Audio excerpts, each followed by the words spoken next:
Hello and welcome to Crux Investor. We caught up today with Paul Hewitt, CEO of Karora Resources, formerly RNC Minerals. And he gives us a run through what they've been up to recently. If you want our thoughts and opinions on that conversation and indeed the company itself, you can get that at cruxinvestor.com/club, where you can also find detailed company reports, commentary from experts from around the world on a variety of commodities and companies. There are training videos on there. There are summaries of other interviews that we've done just to save you a bit of time. And of course, there's our community of shareholders sharing their thoughts and ideas with each other. And do go along and join them now at cruxinvestor.com/club. Of course, we'd love your feedback too. So do give us a like, leave your thoughts below. And if you want to see what we talked about, take a look in the description. Hey, Paul, how you doing, sir? Hey, Matt, how have you been? Yeah, really good. Really good. Very well. Thank you very much. And where are you at the moment? Yeah, I'm here in Reno at home. It's been a while since we last spoke. Yeah, we had Oliver on recent. I thought, crikey, about a month ago. So it gave us an update. Things seem to be going quite well. But we've been looking at this slew of press releases with lots of big numbers in there. And I was keen to talk to you. So thanks for picking up the phone. I appreciate it. No, a pleasure. It's a pleasure to talk to you again and to reach out and get a message to our shareholders. We've had some very exciting stuff come up here. We've been, again, heads down, working strong at delivering and focused at making sure we get our production in line.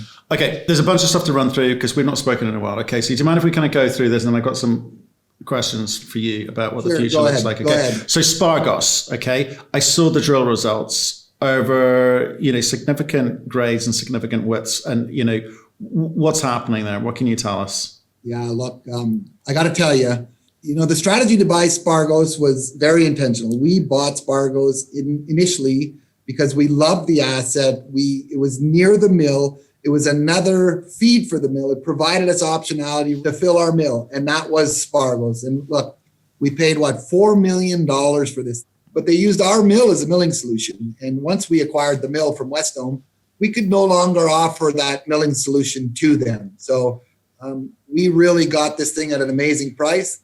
As you mentioned, the results were outstanding. They exceeded our own expectations. Look, we hit 29.8 gram across 19 meters, 27.3 gram across 15 meters. These are some big intercepts here. And this is in the pit, extending it down to the south.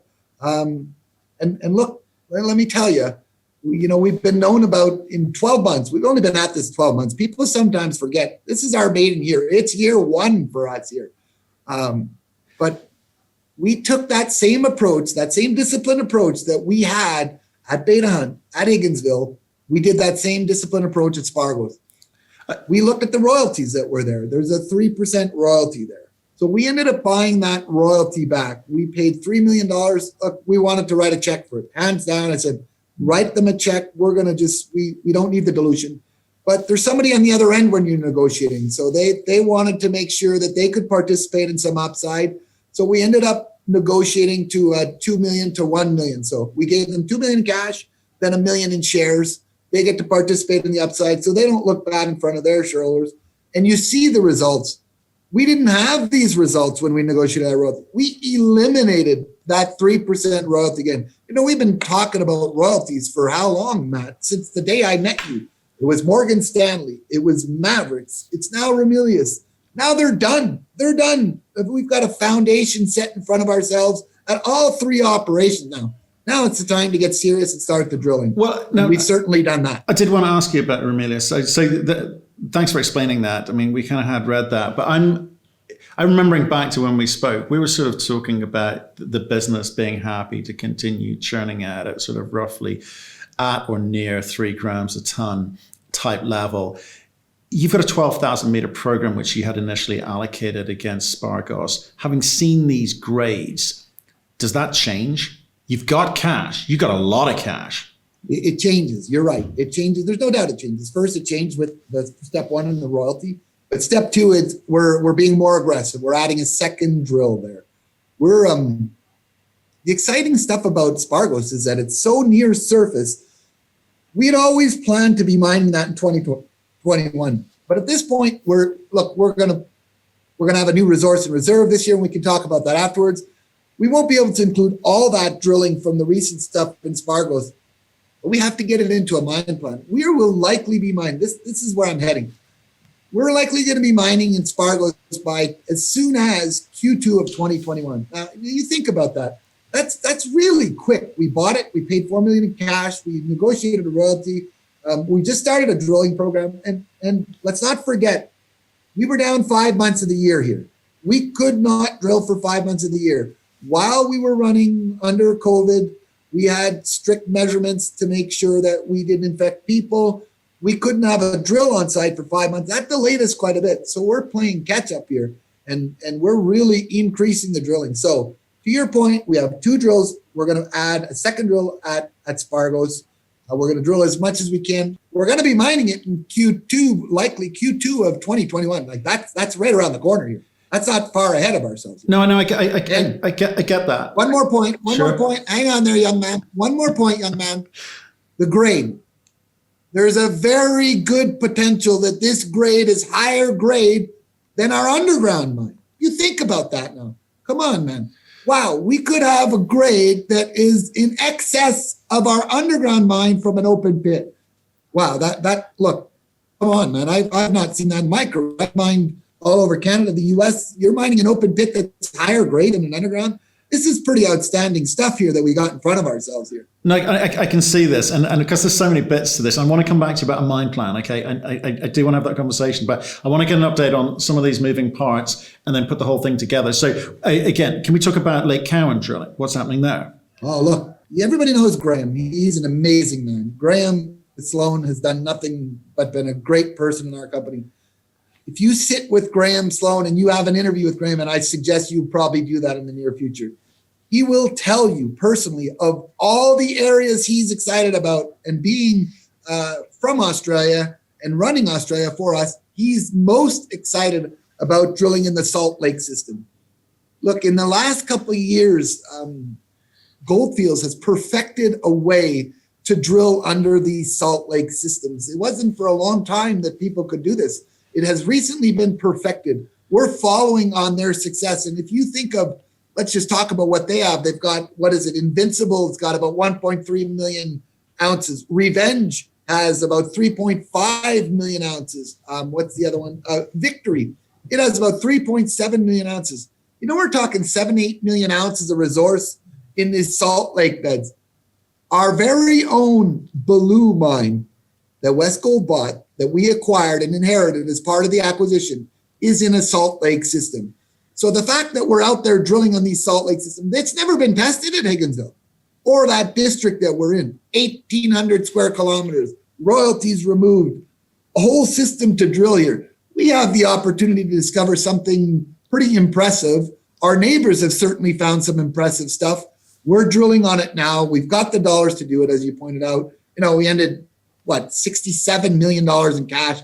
12 months ago, I was looking at the balance sheet. We had negative $8.7 million in working capital, $800,000 in cash. We were in a tough situation before we had this mill. So I got to tell you, I'm extremely happy, pleased with the success of what we've done, happy about where we're heading. And there's a lot more to come. There's a lot more to come. This is year one again. I get it. I get it's year one. I get you're excited. Lake Cowan, I'll come back to that because, again, I want to come back to how you piece all this together, because you got the cash, but you got to do it in the right order. You can't be everywhere, right? So let's just finish off and try and understand what. So with regards to the Larkin Gold Zone, okay, because I'd like to sort of understand, things like, the western flanks of the north extension, etc. So again, fill us in there. Let me try to put it into a really simple process here. When you think about, I'll get to Larkin in 30 seconds. Let me just talk. I forgot to mention something about drilling on the Salt Lakes and Higginsville as a whole. When we bought Higginsville, Matt, it was a distressed asset. It wasn't an asset that we were buying that had a lot of drilling in front of itself, that had a lot of mine planning. We had to really do some grade control drilling. We had to do some resource definition, reserve definition. While we've been mining, and think about this, all right, if we're down for 5 months this year, how do you do grade control? How do you do resource? We've managed to successfully deliver our plan while we're doing these things and doing mine planning. So it is not a simple task to try to do this mine planning while you have a big gap in grade control and drilling. So all these things that we're doing, we're trying to balance a very fundamental part of the mine planning and sequencing to get those tons to the mill, to get them into Doré gold bars. So I just wanted to explain, I think sometimes people might rationalize it and say, well, why aren't they doing this? Why aren't they doing that? They sometimes forget that with a gap of 5 months in drilling and the fact that we bought Higginsville and it wasn't perfect, ready to mine, you go, oh, that kind of makes sense. That's actually true. They didn't buy an asset that was perfect. They bought a distressed asset. That's why we got it for $50 million. Let's face it. We got that asset at bargain prices. Look, $25 million for a $100 million mill, $25 million for 1.9 million ounces. That's $17 an ounce. You look at an acquisition in 2020, you're looking anywhere from $170 to $350 an ounce. So we got a really good deal for our shareholders. Sometimes I think people underestimate the amount of effort that we put into to get this into a mine plan and the work we got to get from where it was to where we are and into a Doré gold bar. So look, I'm an operator. I've been an operator my whole life. I've been a CEO second. I'm a raised miner. If you ask my father, I'm a raised miner gone bad. He'll say he was a great miner and something went wrong in his head at some point in his career. But when I think about the operations and the amount of effort and work we've done to overcome, while so many other people in 2020 have dropped their guidance into half, and it's our first year, we're maintaining it. We're nailing the guidance. We're reducing the costs at all levels. What more can you ask from us? Well, what more can you ask? It's about delivering and us following through with what we told our shareholders we would do. No, you've got it, Paul. Like, not doubting any of that. We had fires at the beginning of the year. You had flooding, and then you had COVID. I get and you're not being able to drill for 5 months. I get it. You guys have planned. Like Billy, it's the turnaround story of the year for us. I'm, however, interested in what you now do. As your shareholders are interested in what you do now, because you've got a lot of cash, $67 million last quarter. I suspect it'll be a little bit more by the end of this year. You've hit your 100,000 ounce. There's another inflection moment here. And what I would like to understand is, how do you plan for growth from this point? Because you've done a heck of a job, but it's relentless. That's why you're paid the big bucks, right? You got to work out, how do we move to the next phase? So how do you move to the next phase? So let's talk about one of the questions that I didn't answer. You asked about Larkin. There's a perfect example. How do you increase growth? How do you increase production? Well, look at Larkin here. That Larkin zone is south of an Alpha Island Fault. We're currently mining at Beta Hunt on half a kilometer between Western Flanks and the A zone. That's it. The district is 4 kilometers in length here. We're only mining a shoestring. Now that we've renegotiated that, we're going to really start to open up this mine. We're going to start to take advantage of the system that exists. There's so much infrastructure in here. There's 400 kilometers of tunnels in this mine. Every year in my career, I have spent, for the last 20 years of my life, I spent anywhere from $12 to $18 million every year in sustaining capital for waste development. We're going to spend half of that at this operation to produce the same amount of ounces, because so much infrastructure exists. And here's where I'm going. Your question. Where do you grow? Well, let's talk about Larkin. Larkin was discovered in a drift that was there for 20 plus years. I'm going off memory here. It was 2.6 meters of 20 gram, and it was 14 meters of 5 gram. That I remember perfectly. We flipped the drills up. This is a channel sample off the wall of a drift here. We're starting to re-assay all these drifts. We haven't even done 30% of them. There's so much of them that don't have ventilation in them. So we've got to get ventilation into these areas, and then we're going to start mining them. So what you're going to see is the Larkin area. Again, we showed you that. Here's the level. We drilled above our heads, and we hit the widths that are probably twice as wide as we're presently mining today at almost double the grade, man. We're mining at about a 2.6 to 2.8 gram underground at Beta Hunt today. That Larkin zone was 14 meters of 5 gram. That is twice as wide with what 5 gram compared to 2.8 gram. That's That's almost double the grade here. So if we can start injecting this into our other system, opening up the mine, where's our bottleneck? The mill. And look, from the first day we started, I know that people might be getting fed up of hearing, okay, ore sorters, we heard it before. Well, it's true. The truth is, we brought them in, COVID hit, we had to take them out. We're bringing them back. But we've, in the first month that I became CEO after buying that mill, it wasn't 6 months later, it wasn't 9 months later, it was the first month we started. I led an initiative with Graham to start looking at mill expansion because we anticipated in a year from now we would add too much feed. We haven't been sitting on our hands here doing nothing. We know we need another mill or a mill expansion or something else. We get that. It's a technical problem. We will overcome it. We will always be able to overcome technical solutions. Some other things that are out of our control, they're more challenging. But in our case, our growth profile, we're going to put out a resource and reserve this month, man. In the first quarter 2021, we're going to put out a growth plan. For the first time ever, this company has never demonstrated, never put one out. We will put one out for our shareholders in 2021 that'll lay out a plan how we grow from where we are. And we'll see some good movement. We'll get good credit for that. We have yet to do it. Again, look, it's our first year. Give us credit for what we've done. We're all hands on deck, still going forward. We'll get something out in Q1 of 2021 that will be exciting for people. And the good part about this is we can fund it. We've got 70 million in cash. We'll end the year stronger. I've never once in my career been penalized for having too much cash. I've been detrimentally harmed by not having enough cash.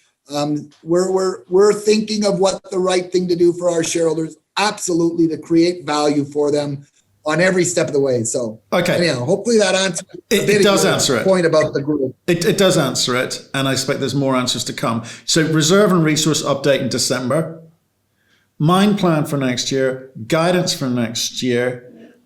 You're quite positive, which is pretty good because you found some coarse gold recently, but didn't really talk about it.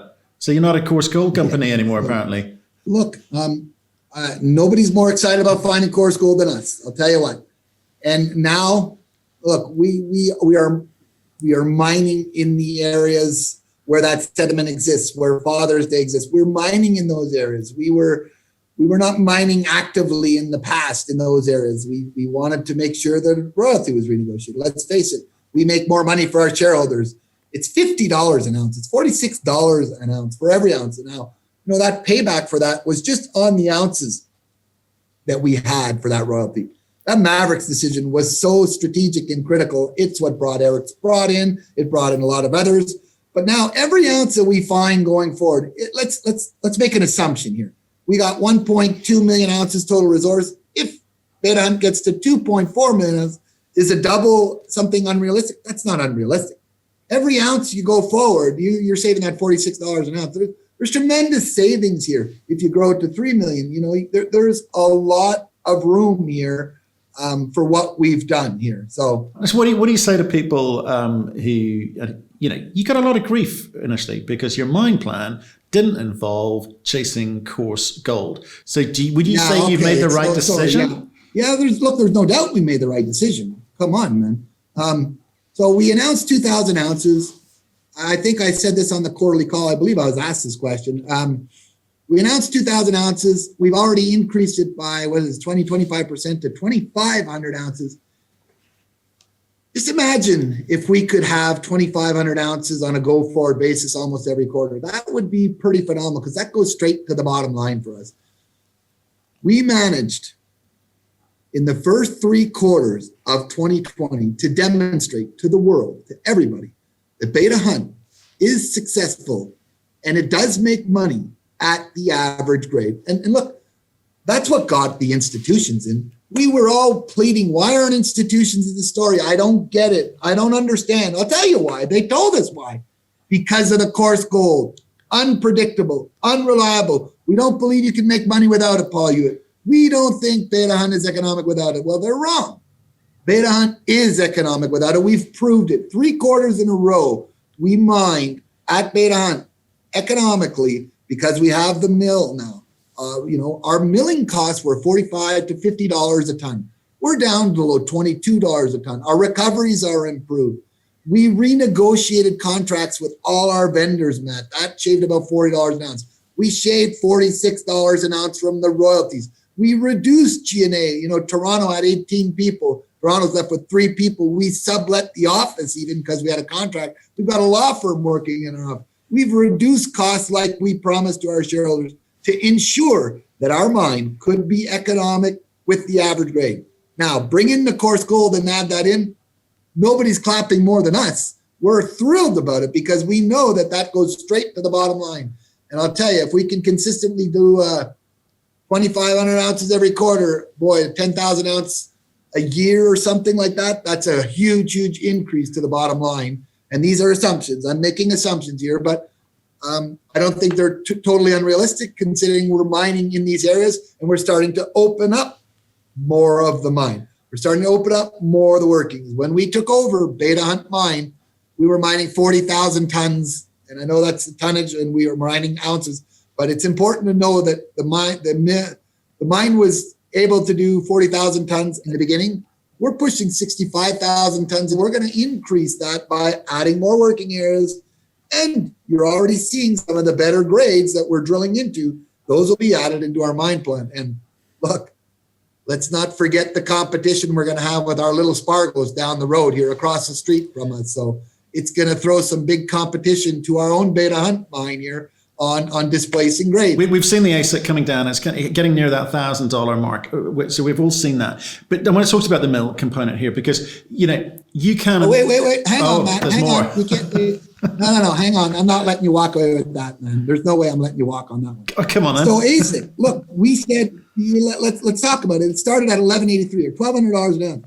The last quarter, we were at $1,044. That included $84 an ounce uncontrollable by us, 84 from the FX, just the change in exchange rate. So if you map this out in Australian dollars, we were well below $1,000.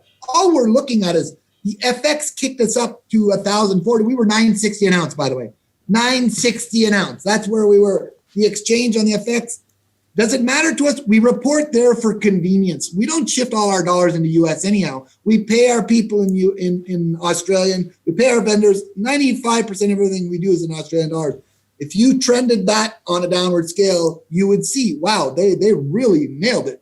We said we'd get below 1,000. We were nearly 960 an ounce if you exclude that FX. So we're not going to be able to control the FX and what it does. But we're not always taking $20 million and bringing it into US dollars and losing on it. It's just a measurement we use for ease, for analysts, for the rest of the market to understand, compare us on a US dollar metric. Okay, I get it for reporting. So that begs the next question. Is an ASX listing on the cards?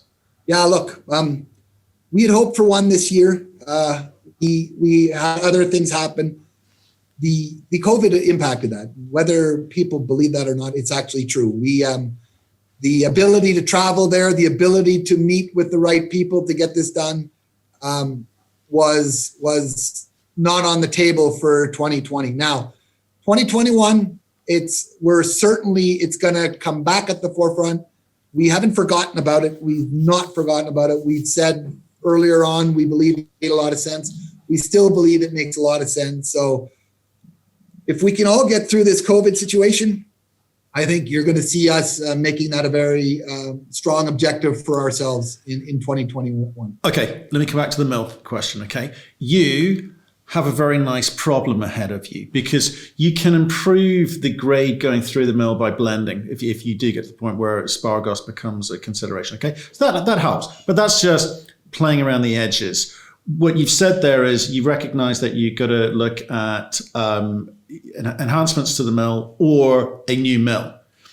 But the trouble is you're successful. People can see you're successful. People can see you've got money. It kind of reduces your negotiation stance a little bit, doesn't it? So are there mills that are available? Oh, wow. Okay, maybe, I don't know, is the air different where you're at than where I'm at? Because I think that actually gives me more leverage when people can see I have the ability to pay. If I'm walking around, look, I bought a mill in 2011 from Newmont, and I had $2 million in cash. And I almost didn't get that mill because the guy who was bidding against me had 700 million. And that's a true story. I lived through it. Newmont said, look, Paul Hewitt, we want you to get the mill, but you got $2 million. So they were leaning. In fact, they signed an LOI with those other guys because they had a strong cash balance. They said, we're going to unfortunately sign with these other guys, Paul, because you don't have cash. Having a better balance sheet improves it. It doesn't harm us. It actually puts us in a stronger position to negotiate on anything we're doing. Now, look, mill expansion's always been something we're so far down the road now. We're looking at it, and that could be funded from organic growth from our own balance sheet. Don't discount the ore sorters yet. Please don't do that. Look, we know we've been talking about it, but they've only been pushed aside and delayed because of COVID. We've been pretty blessed here, though. We're at least still producing our ounces, where most people are looking at their shareholders and saying, COVID don't just displace a study I wanted to do and increase. It shut my production down in half. So, in all fairness, our production has survived where some of the projects that we wanted to get done were delayed by COVID, but we're willing to accept that, but we haven't thrown them out. In the meantime, in parallel, we're certainly looking at milling alternatives. And my career has been, I can't tell you how many times in my lifetime that I've been a general manager, COO, CEO, mine manager, where somebody picks up the phone, calls me at 2 a.m. or in the middle of the day and says, Paul, we're out of ore. We got no ore. And we're frustrated and we got no ore for 3-4 days. We advance schedules in the mill, PMs, we do clean outs. In our case, this is a great problem to have. Having too much ore for our mill will displace the higher grade in the beginning. When we find that milling solution, we're not throwing away the grade. We're having this as a reserve stockpile. So we're being very smart about every step of the way. We recognize that we need more capacity. Okay, and I buy that. Okay, so that's good. Talk to me about how companies like you handle the financing to buy. I know you've got a lot of cash, but you don't want to use that. You want some reserves, you want some optionality. Does the cost of money change for a company of your position in terms of not just the cash in hand, but the ability to continually produce free cash flow? Because it's a big outlay. And you don't want to dilute shareholders, do you? Our cost of capital changes certainly. Look, let's just think of Karora a year ago, Matt, and think of it today. A year ago, Karora bought HGO Mill. We had to incur some debt. We paid 10% on that debt. Today, if we were to buy something similar or build something for $70 million and we didn't want to dilute shareholders, we wanted to use cash and some debt, we would certainly get debt at a much reduced rate from where we are today. And that's because the company has a strong balance sheet, because we have history of proving our consistent amount of ounces. We have future cash flow in front of ourselves. So our average cost of capital, our WACC, our weighted average cost of capital, will certainly reduce, providing us more optionality to do things. Sometimes people forget when we look at several things, we're not, again, sitting on our hands. We're looking at all kinds of things that are accretive, that make sense. But there's always someone on the other end negotiating with us. We don't get to call all the shots as much as we'd like to. Someone else is on the other end negotiating, saying, hang on now. Just like the royalty, I said, no way, we're not issuing shares. Not a chance. I said, it's all $3 million in cash. I said, I'm not giving him a share. And it was like, well, you either do something and help us so that we don't look like schmucks, and we don't look bad, so you issue a bit. So the compromise was, okay, give them $1 million in shares. So anyhow, there's always someone on the other end. It's not a one-way negotiation. That was the point I was getting to. I know, but that's the point I was getting to earlier, Paul. It's like, the fact you've got cash means your balance sheet looks great and people are saying, okay, these guys are good for it, right? But at the same time, things just get a little bit more expensive. They go, because they've got cash, I think we'll charge them a little bit more. Because it's integral to their plans, I'll charge them a little bit more. Does that not happen? I tell you, Matt, if you worked for me, I'd drug test you. I think that's nuts, man. No way in hell. There's absolutely no way. Why would you say that? No way. Why would people, you know what? Newmont has billions of dollars. You think Newmont says, hey, because we have more money, we're willing to pay more. They do the work and they pay what's fair. And we use every piece of leverage we can to negotiate what's more accretive for our shareholders. I hear what you're saying. I respectfully disagree. Well, you're the one who's turned this around, and what the hell do I know? So, good job, good job. I declined the drug test though. So what? It was meant to be humor, but it is always joking, it's always humor. I really believe wholeheartedly, actually, and I've given you a case in my life where it's happened to me. Where having a stronger balance sheet puts you in a better negotiation. It's not like going in to buy a car for yourself and someone says, "Oh, look, that guy just drove in a Range Rover. Whoa, he can afford more." That's not what we're up against here. We're not up against a car salesman. Yeah, we're up against some sophisticated people who are selling assets, and we do our homework. They do their homework. The fact that we have a cash position gives us that optionality and flexibility to actually follow through with some of these decisions. Whereas others who don't have cash, who don't have access to it, might make an offer conditional on sourcing, financing, and they might fumble the ball to get there. Okay. Paul, thanks so much for coming on, man. I know you're busy as anything at the moment, but what a year. Well done. I suspect we're going to see more of the same with the end of year report here. This is a 100,000 ounce company. Who'd have thunk it in January? Yeah. Well, look, Matt, it's always a pleasure. I enjoy talking to you. I love getting out there and a message to my shareholders. We've got some of the best shareholders you're going to find in the world. So they're not going to be disappointed. We've had some really good additions, some institutional buying. So I'm thrilled about where we're headed. So nothing but good stuff in front of us. Thanks a lot, Matt.